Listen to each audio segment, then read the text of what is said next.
Ayun mga kapindot, welcome back sa aking YouTube channel, Kapindot Moto TV. For today's video mga kapindot ay i-review lang natin tong gulong na binili natin sa online, sa Shopee. Ang brand nito ay Journey Tire. So ang seller nito, ang location niya ay Rosario, Cavite. So, malapit sa SM Rosario. I-review ko lang, no, para may ideya rin kayo kung sa tamang sukat ng gulong, kung anong mga pupwedeng sukat na gulong niya sa hulihan, no, kasi nagpalit na ako ng gulong gawa ng ang kanyang stock napakadulas talaga. So ngayon pa lang ako nakapagpalit ng gulong, pero yung stock niya ay makapal pa rin. Pero pinalitan ko na kasi ilang beses na ako mislide. Madulas talaga, lalo pag nakaapak ng basa. Madulas talaga yung stock niya na gulong. Kaya nagpalit ako ng gulong. So isang set, unahan at saka likuran. Ang kagandahan nitong nabili natin na gulong ay may pre-sealant na at saka pito na pang tubeless. So tubeless na to si Beperman 150.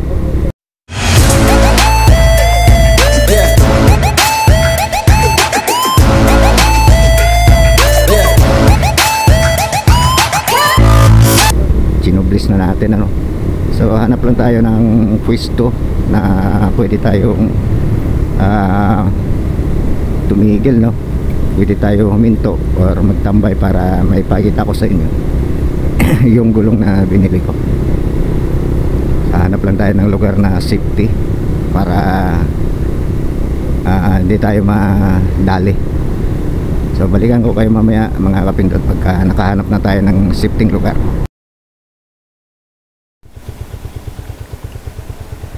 So yun mga kapindot, gaya ng sinabi ko kanina, continue natin yung video.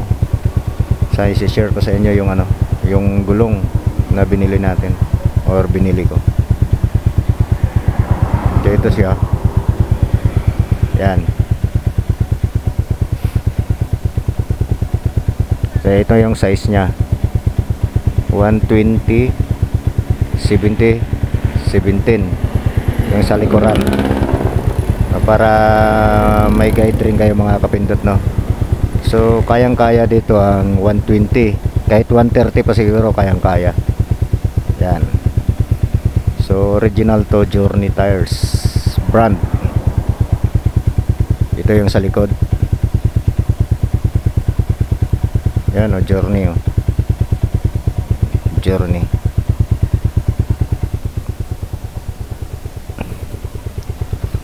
Yan, may pangalan yan mga kapindot, yan, Journey. Itaas natin.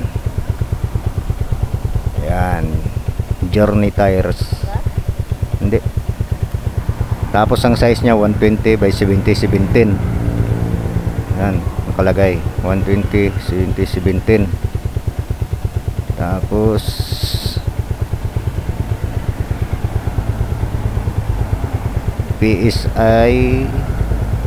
PSI nya ay 36. Yan, 36 yung hangin sa likod. So maganda ang kapit nito. Tapos sa harap 100 ang sukat nito. Ayan, sukat ng gulong natin sa harap ay 100 by 80 by 17. So pareho na tong tubeless mga kapindot. So makikita nyo naman, original talaga. So nabili ko to sa Shopee. Ito ang pangunahan natin ay 13 pesos. Tapos yung sa likuran natin ay 16, no. Ang seller nga pala nito ay si MC Motorcycle Parts.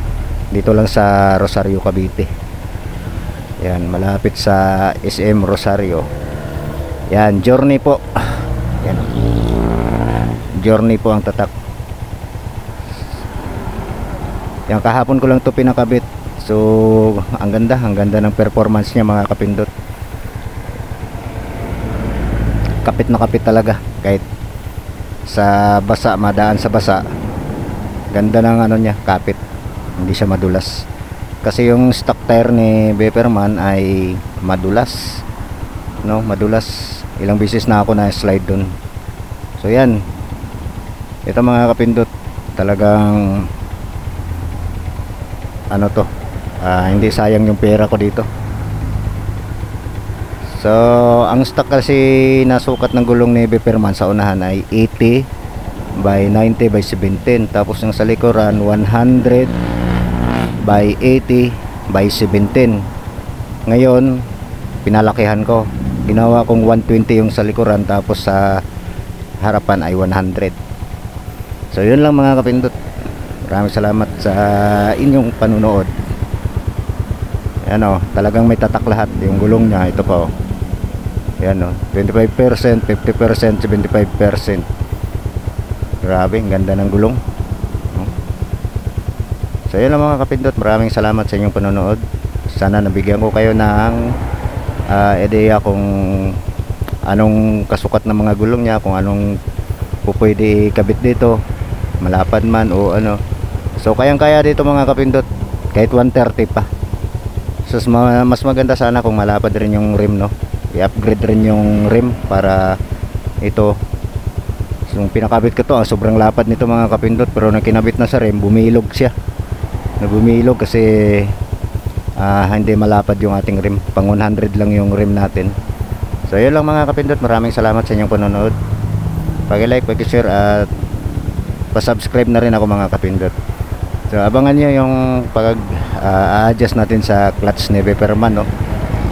So, bibigyan ko kayo ng ideya or tip kung paano ang tamang pag-adjust ng clutch ni Beperman 150. Sigurado ako makakatulong yan sa inyo mga kapindot. So abangan nyo yan. So ito yung gamit natin ngayon, Beperman 150. So maganda yung adjust natin dito. So i-share ko rin sa inyo mga kapindot. Napakalambot niya, neutral, walang problema. Pasok ng cambio ng mga gear niya ay smooth na smooth talaga. Tsaka neutral, walang problema. Ang lambot. Kaya i-share ko sa inyo mga kapindot ang video. Abangan nyo yung mga kapindot kung paano ko siya ginawa, kung paanong adjust yung ginawa ko. So yun lang mga kapindot. Pa-subscribe na rin ako mga kapindot. Pakihit ang notification bell, i-bell all nyo mga kapindot para every time na may bago tayong upload, ma-notify kayong lahat. So yun lang mga kapindot. Peace out. Bye bye.